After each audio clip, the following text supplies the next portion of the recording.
Welcome friends, welcome to Nifty prediction video of easy share learning. तो market ने अच्छा खासा अपवर्ड मूवमेंट दिया है आज। आगे चल के क्या होगा उसका डिस्कस तो करेंगे, लेकिन उसके पहले हम लोग थोड़ा देख लेते हैं कि फ्राइडे क्या हुआ था और उसके बेसिस पे आज का हम लोगों ने क्या एनालिसिस किया था और क्या हो सकता है आगे चल के। तो फर्स्ट ऑफ ऑल हम लोगों ने फ्राइडे के लिए 22,760 सपोर्ट बोला था, वहाँ से बाउंस लिया था, सही है। लेकिन हम लोगों ने आज के जो वीडियो है, आज का वीडियो में ये भी बताया था कि फ्राइडे एफआईआई डीआईआई दोनों के तरफ से कोई ऐसा बड़ा कुछ पार्टिसिपेशन नहीं था। प्लस शॉर्ट पोजीशन जो 1 लाख करोड़ का बना हुआ है पिछले 2-3 दिन से, वहाँ पे भी कोई शॉर्ट कवरिंग नहीं था। तो फ्राइडे का जो लेट आवर बाउंस था वो टोटली रिटेल इन्वेस्टर्स के तरफ से कंट्रीब्यूशन था। तो आज सुबह जो था, मार्केट ऊपर की तरफ में जाने से पहले क्या क्या डेवलपमेंट हुआ, ओवरनाइट डेवलपमेंट हुआ, क्रूड अच्छा खासा नीचे आया, डॉलर इंडेक्स भी हल्का बहुत नीचे आया। तो एक पॉजिटिव सिनेरियो तैयार हुआ। बट एफ तो काफ़ी लॉन्ग पोजिशन शॉर्ट पोजिशन में बैठे हुए, तो मार्केट एक गैप अप ओपनिंग दिया। उसके बाद एफ ने सेल किया। नीचे की तरफ में डी ने अभी बायर हो गया, क्योंकि डॉलर इंडेक्स क्रूड में जो डेवलपमेंट हुआ है उसके वजह से। एंड फाइनली मार्केट ऊपर की तरफ में सस्टेन किया, हालांकि थोड़ा रेंज था। तो अभी ये आज का भी डेटा देखेंगे तो शॉर्ट पोजीशन यहाँ पे भी कवर नहीं हुआ है। तो एफ अच्छा खासा शॉर्ट पोजीशन में काफ़ी डेंजरस जगह पे ट्रैप होके बैठे हुए हैं। या तो ये ब्रेक और मेक सिचुएशन हो गया है, या तो मार्केट यहाँ से घूम के नीचे की तरफ में आएगा, या एफ फुल कोशिश करेगा वैसा करने का, या फिर मार्केट डीआईआई या रिटेलर्स के भरोसे ऊपर की तरफ में चला जाएगा, जहाँ पे एक सर्टेन पॉइंट पे होपफुली 22,426 इज दैट लेवल, जहाँ पे जाके एफ भी अपना शॉर्ट पोजीशन कवर करना चालू करेंगे, जिससे मार्केट ऊपर जा सकते हैं। तो यहाँ पे दोनों तरफ में बिग मूवमेंट होने का जगह है। तो अभी क्रूड ऑयल तो काफ़ी कूल ऑफ हो गया है, डॉलर इंडेक्स लेकिन ऊपर की तरफ में चलना चालू हुआ है थोड़ा थोड़ा करके। तो ओवरनाइट ये डॉलर इंडेक्स ऊपर चला जाएगा तो मार्केट के लिए वो नेगेटिव साबित हो सकता है, अगर नीचे चला आता है तो मार्केट के लिए पॉजिटिव साबित होगा। तो टेक्निकली यही करना है। देखिए, डॉलर इंडेक्स और क्रूड का डेवलपमेंट टोटली डिपेंड कर रहा है वार सिचुएशन जो इसराइल ईरान के बीच बना है उसके ऊपर। तो उसका तो प्रेडिक्शन हम लोग इंडिया में बैठ के कर नहीं सकते, लेकिन फिलहाल पोजीशन थोड़ा हालात ठीक हुए हैं, तो ज़्यादा कुछ होना नहीं है। अगर होता है तो सडनली होगा। But dollar index trend wise ऊपर की तरफ में दिखा रहा है, बट क्रूड ऑयल का ट्रेंड नीचे की तरफ में ही है।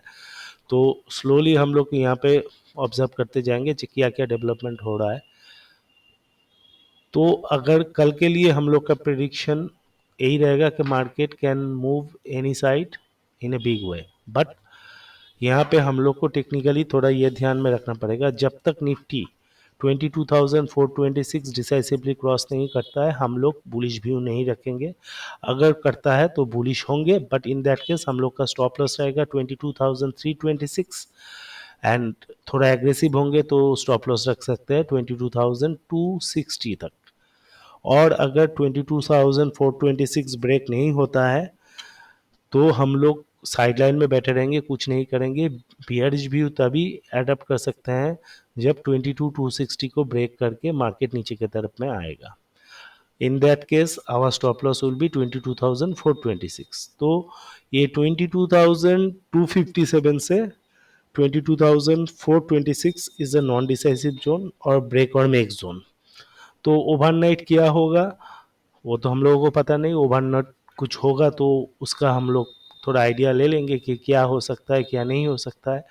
उसके ऊपर लेवल्स को भी फॉलो करेंगे और उसी के ऊपर आगे चल के राइट करेंगे। तो जो जैसे कि मैंने बार बार बताया था, तो इस फॉलिंग नाइफ को कैच मत कीजिए, ओनली रिवर्सल के बाद ही मार्केट में एंट्री लीजिए। तो वही सिचुएशन अभी भी है, अगर रिवर्सल होगा कन्फर्मेशन तभी हम लोग एंट्री लेंगे, अदरवाइज नहीं लेंगे। प्लस यहाँ पे और एक चीज़ मैं बताना चाहूँगा कि यहाँ पे ज़्यादा एग्रेसिव बुलिश होने का भी कोई बड़ा बात नहीं है, क्योंकि निफ्टी का अगर लेटेस्ट रैली हम लोग पकड़ेंगे जो अक्टूबर से हो रहा है, तो वहाँ से प्राइमरीली वेव 1 2 अगर पकड़ते हैं तो दिस वाज 3 and 4, ये 61.8% रिट्रेसमेंट लेवल को हम लोगों ने इसलिए मेंशन किया था एज ए सपोर्ट, तो वहीं से मार्केट बाउंस किया है। तो अगर ये फाइनली रिवर्सल कन्फर्मेशन आता है और ये रैली में कन्वर्ट होता है, तो वेव 3 वेव 1 से शॉर्ट है, तो वेव 5 वेव 3 से शॉर्ट होगा, यही रूल है as per Elliott wave theory. तो वेव 3 था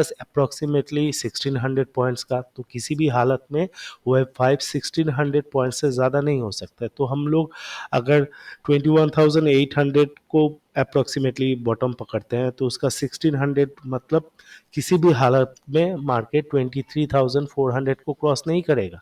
तो हम लोग ऑलरेडी 22,400 के आसपास है, तो हम लोग को मैक्सिमम 1000 पॉइंट्स का रैली मिल सकता है, उससे ज़्यादा रैली नहीं मिलेगा। तो उसके बाद करेक्शन आना ही है। तो या तो मार्केट यहाँ से डाउनवर्ड मूव करेक्शन कंटिन्यू करेगा, या फिर मैक्सिमम 1000 पॉइंट्स जाने के बाद फिर करेक्शन में जाएगा। तो इधर अगर आप बुलिशनेस थोड़ा मिस भी करते हैं तो ज़्यादा कुछ खोने का है नहीं आपके लिए, लेकिन अगर आप परफेक्टली बॉटम को प्रेडिक्ट कर सकते हैं तो आपको काफ़ी अच्छा खासा इन फ्यूचर प्रॉफिट मिल सकता है। तो वही कोशिश में हम लोग लगे हुए हैं। तो निफ्टी का लेवल्स कैसे क्या करना है, क्या व्यू रखना है, हम लोगों ने बताया। बैंक निफ्टी में भी वही सिचुएशन है। बैंक निफ्टी देखिए, जो वाइटल रेजिस्टेंस था उसके ऊपर ब्रेकआउट दिया है, इनफैक्ट इसे एक कप एंड हैंडल पैटर्न का भी ब्रेकआउट हुआ है, बट इसका भी रिवर्सल कॉन्फर्मेशन अभी तक नहीं आया है। जब तक 48,120 के ऊपर डिसाइसिवली नहीं चलता है, हम लोग बुलिश व्यू नहीं रखेंगे।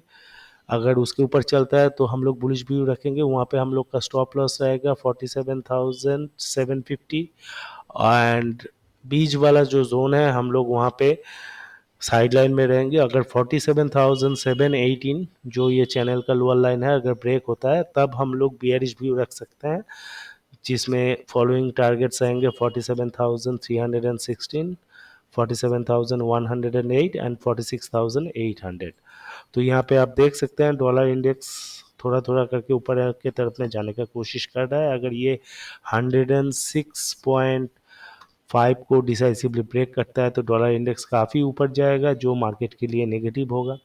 और अगर ये साइडवाइज करेक्शन चल रहा है तो डॉलर इंडेक्स ओवरनाइट 105.76 के आसपास भी आ सकता है। जब तक ये ब्रेक नहीं होता है, डॉलर इंडेक्स में ज़्यादा बियरिशनेस काम नहीं करेगा।